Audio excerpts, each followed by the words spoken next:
You know, ladies and gentlemen, throughout our history, men and women have come forward and have led statesmen.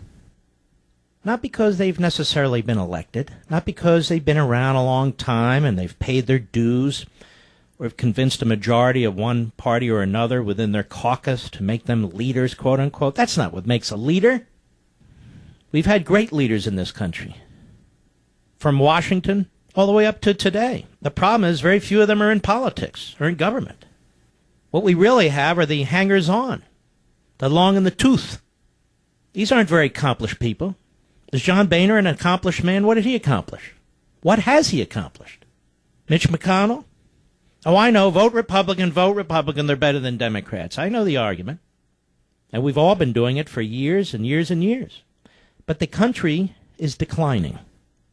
I know there's some hosts and commentators who constantly want to put a smiley face on this, but I don't think that's noble nor virtuous. I don't know how we save ourselves if we don't recognize that we need to save ourselves. It's not about an election cycle, one program or another. It's about much more than that. The government is out of control. The government is doing things that are not authorized and granted within our constitutional context. Now, what are we going to do about it? You're asked this all the time. When I was on Hannity last night, I was asked, what should the Republicans do? Well, the Republicans aren't going to do anything. I just told you what Paul Ryan said, and I just played you what Mitch McConnell said. They're not going to do a thing. What should they do is beside the point. What should we do? There's only one thing we can do, unless we want to turn the whole country into Ferguson, Missouri, and I choose not to. If we revere the Constitution, if we claim to be constitutionalists and conservatives, then by God we should. The federal government acts like an ongoing constitutional convention. It changes the wording, it adds clauses, it dismisses parts of it. The Constitution that exists in writing today does not exist in many respects in practice. That's a fact. And it's only going to get worse. And the framers knew it. The framers knew that one day we would have a president who would conduct himself as Barack Obama. They hoped we wouldn't, but they knew it was likely. The framers knew that one day we'd have an oppressive Congress that passes massive laws, creates debt in conspiracy with the president, creates departments and agencies with massive power and so forth. They didn't know exactly what would happen, but they knew that day would well come, or certainly might, because they knew history, and that's the nature of human history. They were very concerned about tyranny. They would be very surprised today to learn what the judiciary has become. It never even crossed their minds that the courts would be this powerful. As a matter of fact, the way they set up the Constitution is all but the Supreme Court is created by Congress. And they would have objected vehemently to a massive bureaucracy passing laws every bit as Congress passes laws, but thousands of them a year, with criminal penalties, massive financial penalties, conducting lawmaking without the consent of the governed. They would reject what's going on in the federal government today, which is precisely why the Republican establishment trashes people like you and me and will not tolerate even a half a dozen constitutional conservatives in the United States Senate. It's not the Democrats who beat us in Republican primaries. It's the Republican establishment. Mark, what do? We've talked about this before, and I've written about it, but we need to talk about it again. And I'm going to try and breathe new life into this and explain it in perhaps a different way.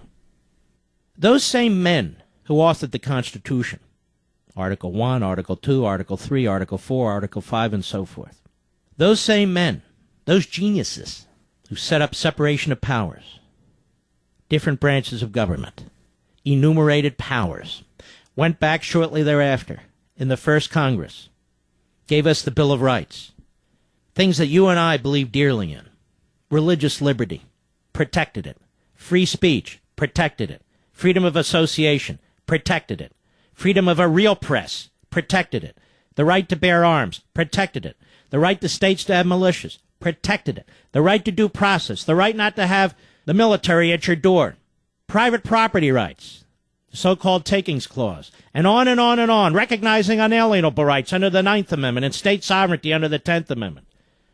Never before, ladies and gentlemen, in human history had such a thing been done. Never. These men won a revolutionary war. 8.5 years. They were not war-weary. They believed in liberty and security. And then they sat down and they said, okay, now that we've won, let's create our republic. They didn't say, okay, now that we've won, let's centralize power in our own hands and take control of the country and determine what's good and bad for everybody. These were men of the Enlightenment, steeped in the Enlightenment. These were men who read more books about philosophy and governance and politics than anybody in the current House or Senate or White House have read. Of course they're trashed by the left. They don't want you to really know who these men are. They want you to dismiss them. And of course they weren't perfect. And they didn't agree on everything. But they did agree on the fundamentals. They created in approximately 5 months the greatest governing document ever known in human history. And for the past 100 years, the Fabian socialists, a philosophy imported from Europe, have tried to undo it and export into this country, and they have successfully, tyranny. Tyranny. Centralized government, feudalism, communism, call it whatever you want to. These are all alien to the American experience. They're all alien to the American heritage. But the framers knew, as their favorite philosophers knew, Locke, Montesquieu, and many others, that man is frail. Man is imperfect. And when men, and by men it's generic, are in power, they can be very, very dangerous. That's the history of human governance. The American Constitution, the framers, these are exceptions to history. And it's important that we appreciate what we have or had, because there have been many, many, many human beings on the face of this earth, and the vast majority of them have never lived in liberty and prosperity with a just rule of law and a stable and secure society. We're blessed. We're blessed. So when these temporary politicians, yet a permanent ruling class, because they pass their bad habits on one to the next, try to take from us and take from your progeny, your offspring, what was granted to us, granted to so few human beings ever living on the face of the earth, it's not something to be tolerated, particularly when they claim to do it in your name. I don't care if it's Democrats or Republicans doing it. That doesn't improve the situation for your children and grandchildren and future generations. We are Republicans, many of us, because we're conservatives. We're Republicans, many of us, because we really believe in reformation. We believe the government's out of control. The problem is the so-called Republican leadership does not. They believe Obama's out of control, but the government's not out of control. When's the last time any of them talked about defunding or eliminating Obamacare? Is it now here to stay? Forever? I fear it is. What do? Well, most of the hosts on radio don't know what to do.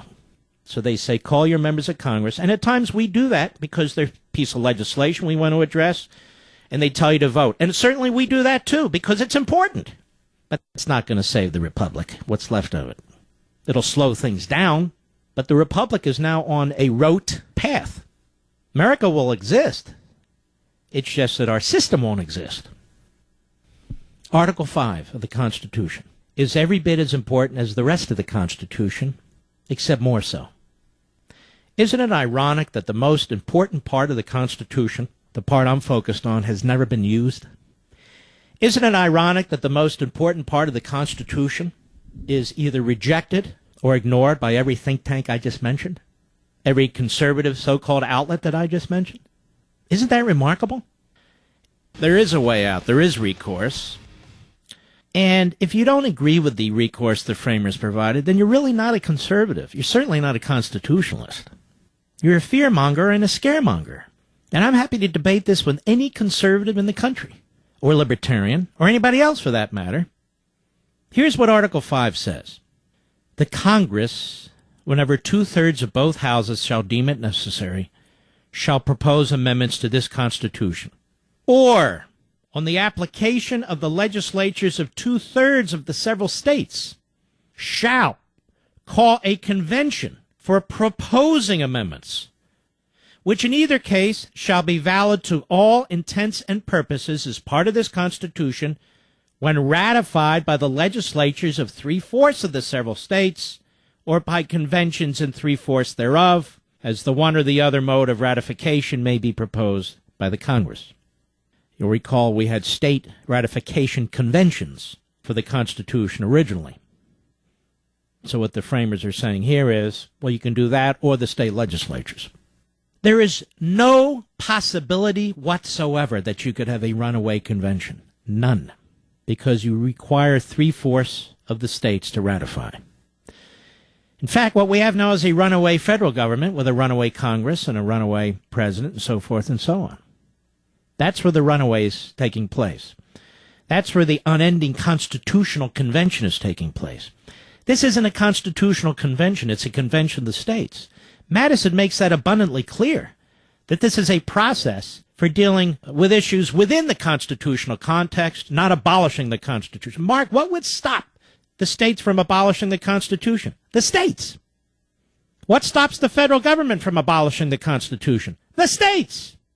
The problem now isn't the states abolishing the Constitution, it's the federal government abolishing the Constitution. And several state legislatures have already been acting responsibly. They've met. They've had delegates meeting to discuss what procedures they would use should they have this convention or meeting, if you will, of the states, because that's what it is.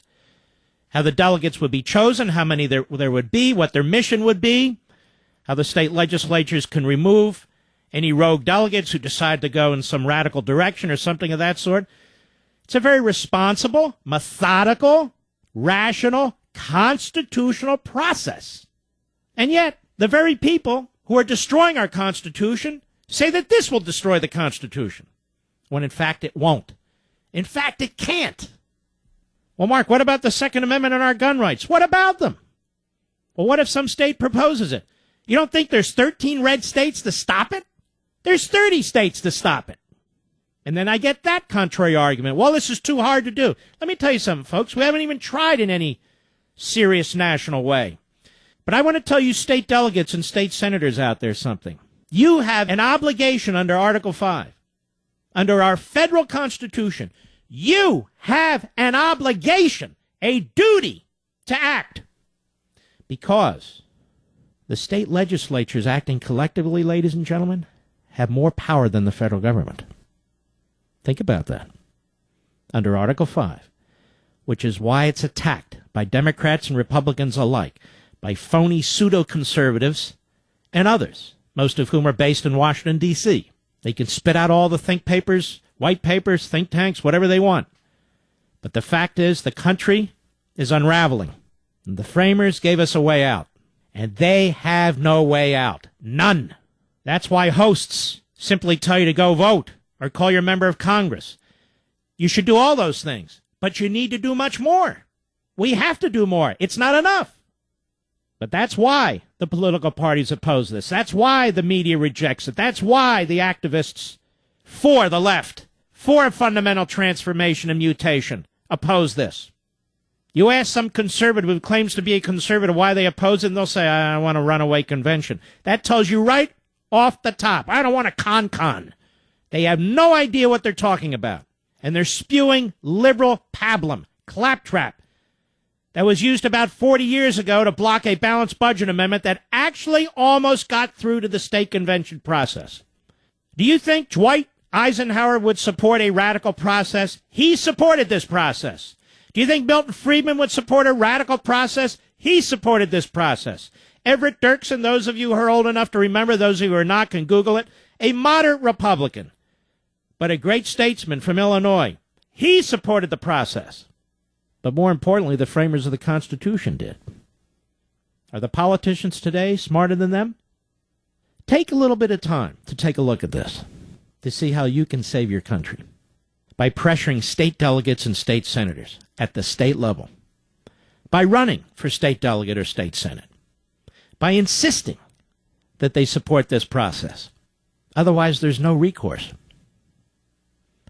Now, we may elect a conservative president. By God, I hope so, because they can do many, many good things. But what they can't do is change what's been destroyed in the Constitution.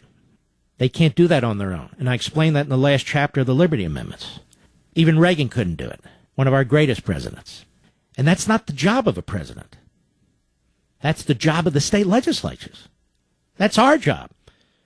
So the framers of the Constitution, you know what they gave us in this Article 5 in the state convention process? They gave us one of those devices on the wall that says break in case of emergency. You know, the fire alarm? Article 5, the state convention process is break in case of emergency. That's the national fire alarm. It's right there. Now I'm going to move on. This all started when I was told that Paul Ryan on another talk show was misinformed and misinforming America about the appropriations clause in the power of the purse. When Mitch McConnell was pandering to CNN, saying over and over and over again that he would oppose shutting down the government, that in fact, even more than that, says, I'm the one that got us out of that shutdown. And it's not really about a shutdown, ladies and gentlemen. That's the power of the purse, too. And in Federalist 58, James Madison himself made clear that is the most significant provision that Congress has. And he didn't limit it to entitlements. When Paul Ryan said, no, that's for entitlements, you can't defund Obamacare. Of course you can defund Obamacare. You can defund whatever you want. You're Congress. It's what the Appropriations Clause is all about. And I'm saying this to a guy that's been in the House forever, who's supposed to be Mr. Reformer, who was head, I think, of the, the Budget Committee or what have you. He doesn't know what power is there in the Constitution. It's not just him. They don't want to know what power is there because they're not going to exercise it. They've surrendered, which means they are embracing big government. They know it, I know it, and you know it.